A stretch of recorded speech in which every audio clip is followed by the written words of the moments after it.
Welcome to New Unrealist. I mean, that moment you've all been waiting for, it's finally gotten here. It's finally arrived. Last night, February 20th, 2019, the Cook County State's Attorney's Office, they announced that Empire actor Jussie Smollett, aka the Gay Tupac, he's charged with one-count felony disorderly conduct for filing a false police report. Now, the alleged hate crime hoaxer, he's doing bond court this afternoon at 1:30 p.m. Central Time. And the spokesman for the Chicago Police Department, what's his name? Anthony Guglielmi? That's how you say it. Guglielmi, I think. He said that detectives are going to be making contact with Jussie Smollett's legal representatives to, quote, negotiate a reasonable surrender for his arrest.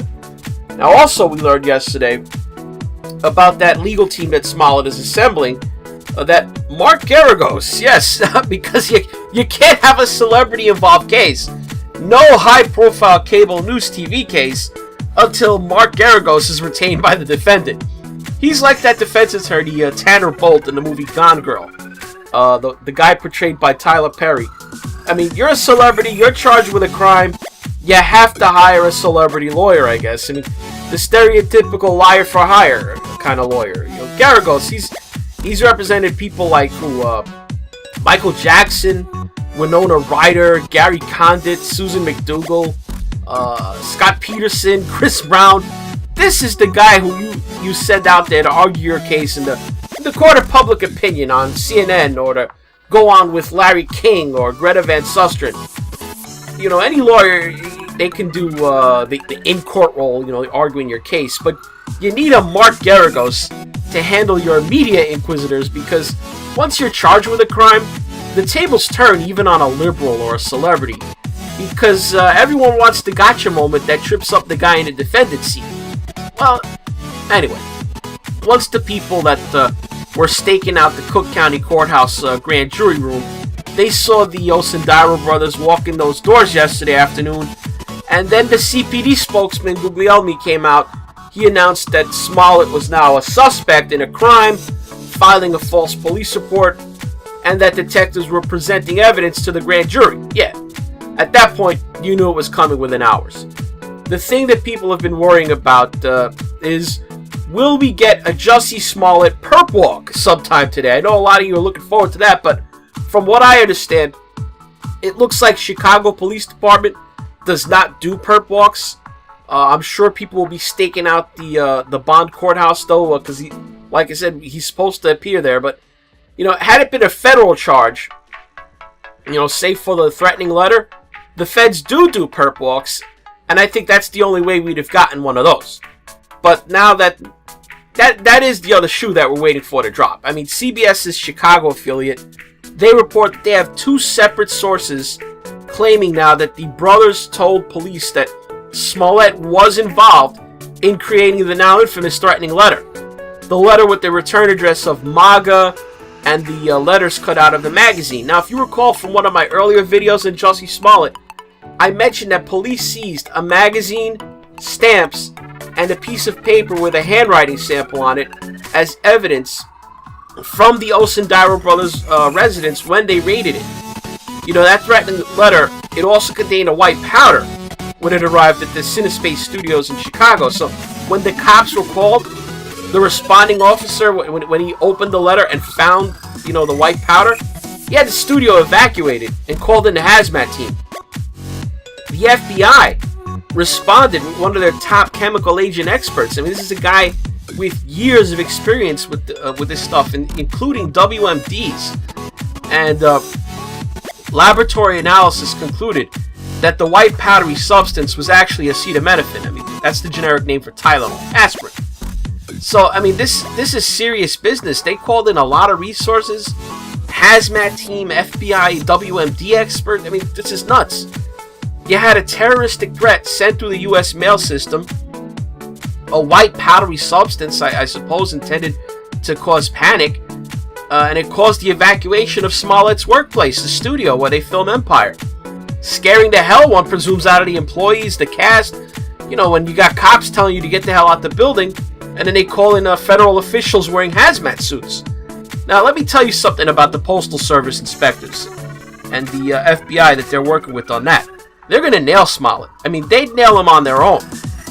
Given their track record in these mail cases, I mean, they're that good. But with two of the insiders snitching on Jussie and telling them what they have to look for, I mean, they're going to roll this up quick. I mean, you can expect federal charges to be filed. Believe that. Now, another strange twist to this case is that the state's attorney for Cook County is a woman named Kim Foxx. She's recused herself from the case. I mean, this big case going down in Cook County, and you got the state's attorney, she got to recuse. So the case, the acting district attorney for this case, is going to be prosecuted by the first assistant state's attorney, Joseph Magatz.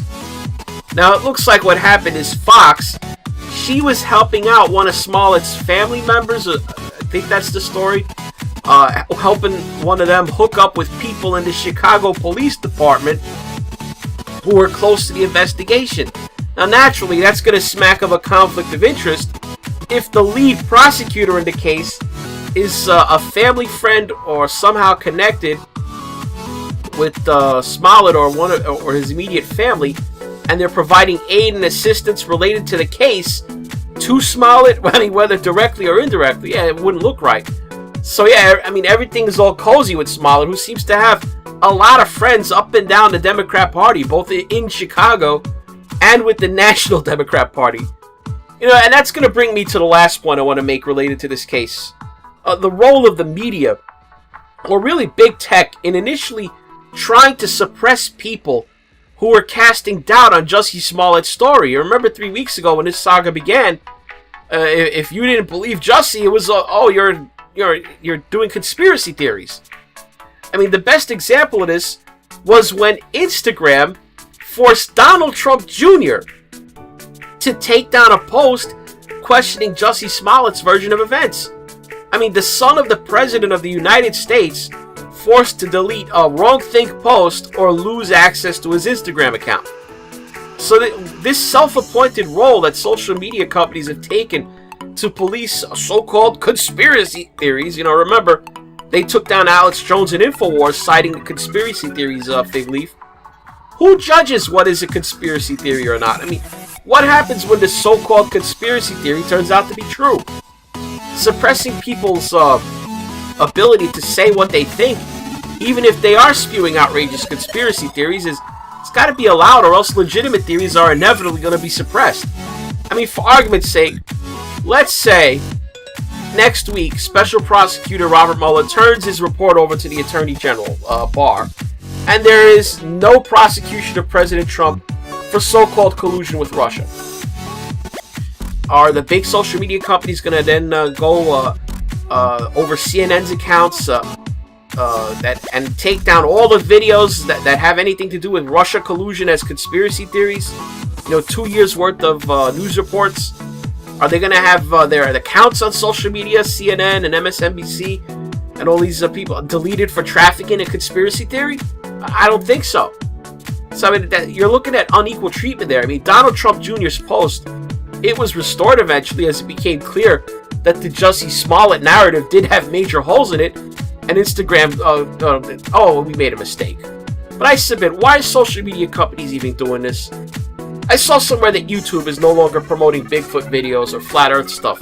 Now, I don't put any stock in Bigfoot or flat Earth, of course, but what if one day somebody uncovered potential evidence of a Sasquatch? I mean, it should be up to the viewer to decide what he or she believes or disbelieves. not a small group of corporations headquartered in San Francisco and its surrounding areas. I mean, Jussie Smollett, the Covington Catholic School story last month, dissenting voices have to be allowed to make a case, even if it's outlandish bullshit a lot of the time. I mean, just look where we are now. 3 weeks after Instagram pulled down Trump Jr.'s Smollett post, what was then a conspiracy theory is now being prosecuted as the hoax hate of the decade today. That's all for this New Unrealist. Like the video, comment, subscribe to the channel, and hit the notification bell to keep up with the new content. Now, if you're inclined to support the channel with a few of your hard-earned shekels, just follow the links below to Patreon, PayPal. If you're watching this on BitChute, use the tip/pledge button at the bottom of the player, the thing with the green dollar sign. Now lastly, you've gotten to the end of this video, and you even sat through the money-grubbing outro message, so I salute you.